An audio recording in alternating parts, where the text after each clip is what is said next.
What's your Raid Shadow Legends? Welcome to the video. Glad to have you all here with me today, sending some love, some positive vibes your way, especially if you need them out there today. Hey guys, I gotta know, where do you stand right now from a scale of 1 to 10, 10 being you've loved Raid Shadow Legends the most, you're just eating and sleeping and breathing this game, you're playing all the time even when you shouldn't be.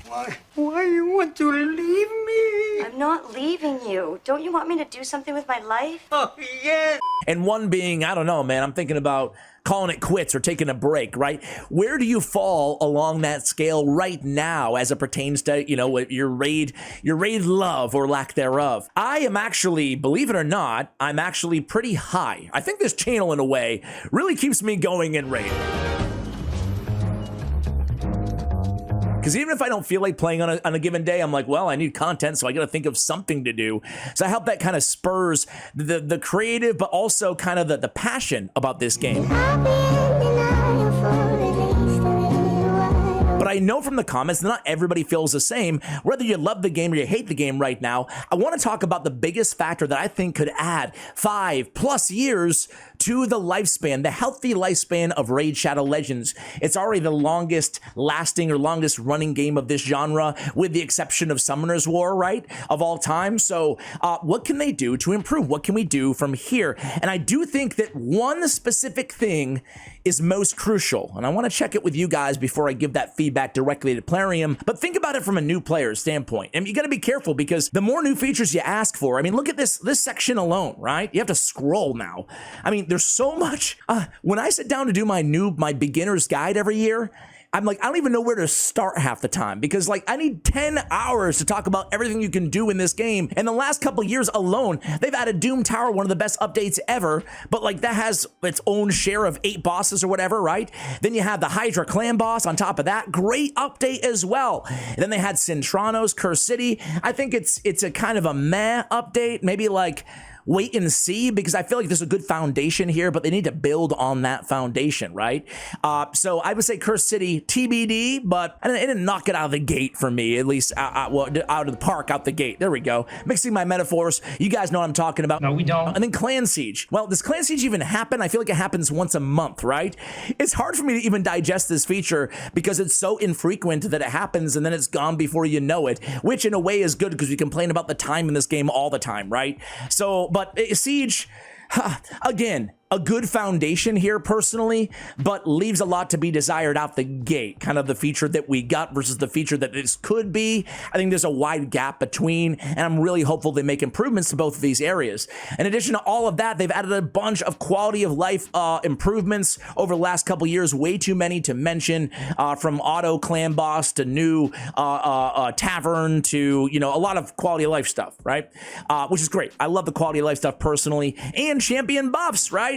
I'm either just recording a video or I already put it out a video, I think maybe tomorrow, talking about some of the most underrated buffs they've done this year. And there's been a lot of them, right? Hackhorn Smashlord is now really freaking good, you know, with his 3-turn cooldown. Lady of Aerith, I don't want to spoil the whole video, but there's a lot of like really solid champions because of the buffs that were given this year alone. So even though they're fairly few and far between in terms of the number and the frequency, at least they're meaningful for the most part.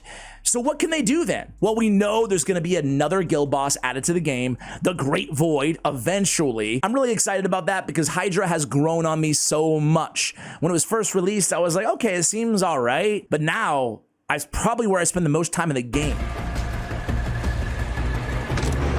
Hold on.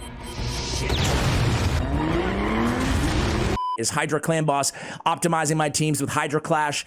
It's just, it's fun. You know, I like that. So third clan boss, that will be awesome, right? And I absolutely am excited about that whenever it does come to the game. They have these event dungeons obviously coming to the game now. I think that's pretty cool because they're not permanent, right? The fact that they're not permanent is actually a lot easier, going back to what we spoke about in terms of the new player experience.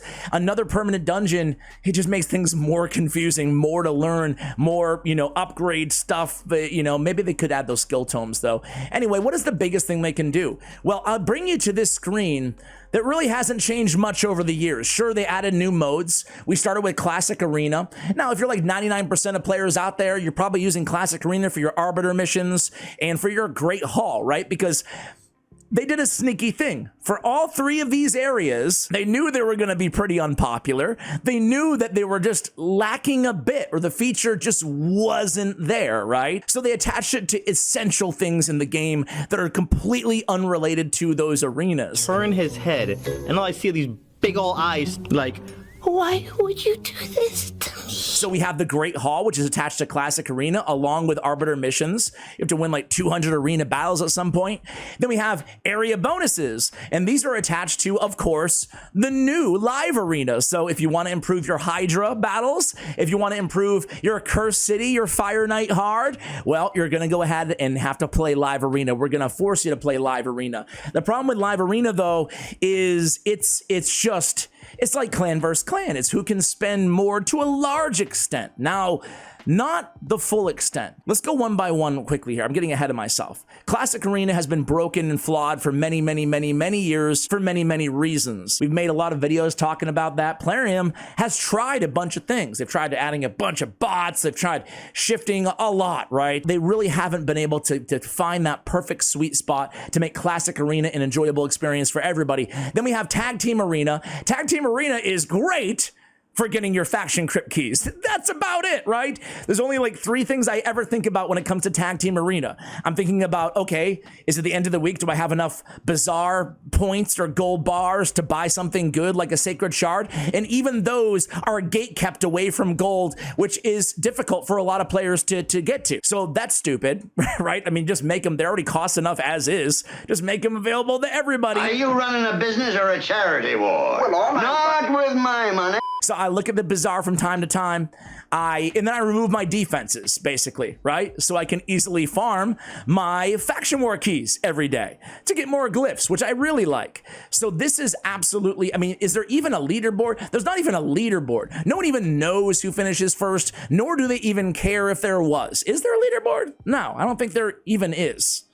Man. Tag Team Arena is the worst out of all the arenas, right? The only reason people do it is because they have to for the chores that they put in front of us, the carrots that they hold out for other areas of the game. Then we have Live Arena. Live Arena, I actually really enjoyed because the truth is I was pretty surprised.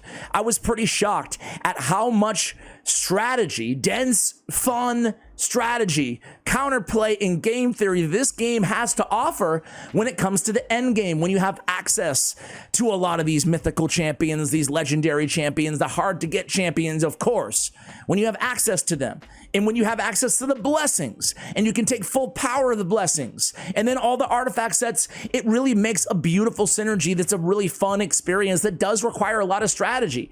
However, it's all gate kept behind spending a ton of money to get these things, right? Soul Stones was the beginning of it, and then Empowerment, and then, you know, in whatever order, and then Mythical Champions, and then is excluded and boxed out the majority of players. You don't expose me like that. You gotta know better. How do I know that? I know because I'm not even high in Live Arena. I'm at 626 ranking right now in the world, and I feel like I'm facing the same players every play session. I recognize almost every game, and anybody who's top 500 Live Arena, you know the same thing. Like, I know all these names because it's the same small group of players playing on a daily basis, which isn't that many, right? And the problem is even though my account is dirty pay to win, right? There's still times that I'm matched up against somebody who has all +4 mythicals fully empowered, right? It's weird. It's this game is just never as satisfying as it could or should be because of that whole dynamic, you know, the whole pay to win thing, right? So I have some solutions because I don't want to just complain. I want to come up with solutions. I want to compel Plarium to make a ballsy move here because if they can get it right, if they can get PvP right, people will be compelled to spend anyway, and there'll be way more player retention, player longevity, thus more opportunities for them to spend, thus more opportunities for Big Brother Plarium to make money, or Big Brother Aristocrat to make money, right? But you need first an enjoyable experience, and that isn't there right now. So how do we make enjoyable experiences? Let's start with Live Arena. We need some sort of, I mean, look at on the leaderboard. The top players have like 23,000 points. There's no season, there's no beginning, there's no end. There's nothing, right? It's a miserable experience. Make seasons and make leagues. seasons and leagues, there can still be the dirty pay to play like main league, right? That we're in right now that has a reset once a month, once every other week, whatever it may be, right? Number two is we have these battle rules, and we have these battle rules for a reason. The only rule that I have right now is every champion picked for battle must be unique. That's the only battle rule. Well, if there's leagues, you know how I said leagues plural? I think there should be leagues for all sorts of different things. Maybe a Force Affinity only league, maybe a no mythical league, maybe an epic only league, maybe a rare only league, right? Maybe you have packs, right? We have all these packs in the game. You know what I'm talking about? These like the Galean Pact and stuff, the Plarium League, you know, the Corrupted League, the Niceran Union. I'll pretend like I know how to say all these things. There's a million different directions that we could go there, right? So you might be saying, Ash, why would Plarium ever go for something like that, right? Why would they ever do that? They do it because people would want to compete in these leagues as well, right? It would get engagement sky high. People would want to pull and get better artifacts and get better blessings for all these champions to compete in these leagues. They would still spend. It would still yield more money for Plarium at the end of the day, though. And ultimately, it would yield for millions of hours of more enjoyment, right? There's millions of players that play Raid Shadow Legends on a monthly basis. So, I mean, it's a sad, sad state where only a small portion play, and those that play only play because they have to upgrade their advanced Great Hall or whatever, right? So that's the big one. Battle rules, take advantage, make different leagues, make leagues in general, make resets, right? So these are all, and hey, more battle rules. How about you draft 7 and ban 2, right? I mean, that might not be the best idea. I'm just saying that like you could change anything you wanted to change, right? There's endless opportunity here when it comes to the battle rules section of Live Arena. And that, my friends, is I think where a lot of the solutions lie. But I'm not over yet because I have a much bigger ask that I want to lay out there.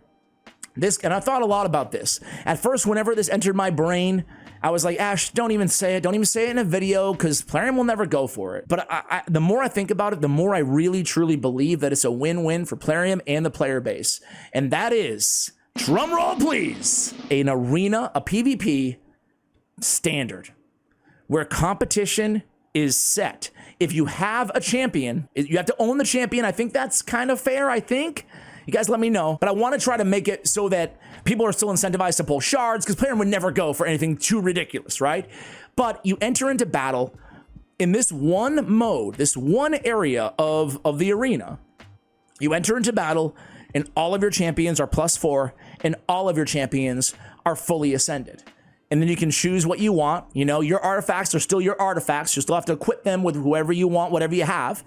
But that is it. Everybody's champions are to the max. That way you can take advantage of the full breadth of strategy that is possible behind some really good, really robust game design at its core in Raid Shadow Legends. But in order to take advantage of the counterplay between masteries, between blessings, you need the blessings. You know, you need them. You could be playing for 5 years and still not get a 6-star blessing. You could be spending $1,000 a day and still not get it. It's all RNG. It's still RNG. So if you give access in one game mode, you'll still have other game modes, right? If there's a tournament level standard ladder for PvP, just like there is in so many other games, right? When they did this in, like, I'm not going to compare Clash Royale with Raid, but I guess I am. But when I started playing Clash Royale and they had tournament level standard ladder, tournament level standard challenges in the game, right? I thought at first, I'm like, wow, it's crazy the developer would do this. But then I saw how competitive everybody got and how it became such it was in the zeitgeist of the game of like, okay, let's play some standard. Issue a challenge to somebody, right? Really bring that PvP dynamic to PvP, not just a chore for your Great Hall, right? A tournament level standard would, if you have a champion, they're maxed out in this one little game mode, would not take away from anything else, right? Plarium people would still be spending, they'd be spending more, they'd be farming more, they want more artifacts, right? To me, that's what this game really, truly needs. Now, Tag Team Arena is a lot more than even that, right? But it would be a great start. I mean, who even has 3 teams of 4 You know, it would make things a lot easier to compete if you actually had a robust season. We have it every week right now, but how about seasons with leaderboards? How about different game modes? How about tournament level standard? How about at the end of the season, the leaderboards are actually a focus, right? Because everybody can play. So Plarium could like talk about it, right? It wouldn't be a dirty little secret like it is right now. No one, I mean, there's no fanfare attached to anything arena. No one gives a crap about anything in the arena. Not even Plarium. They never talk about it. How many times have they said, hey, congratulations, blah, blah, blah, for finishing #1 last season and whatever? No, never, none. They don't care. It's their dirty little secret. They don't care. The thing is it could be so much more.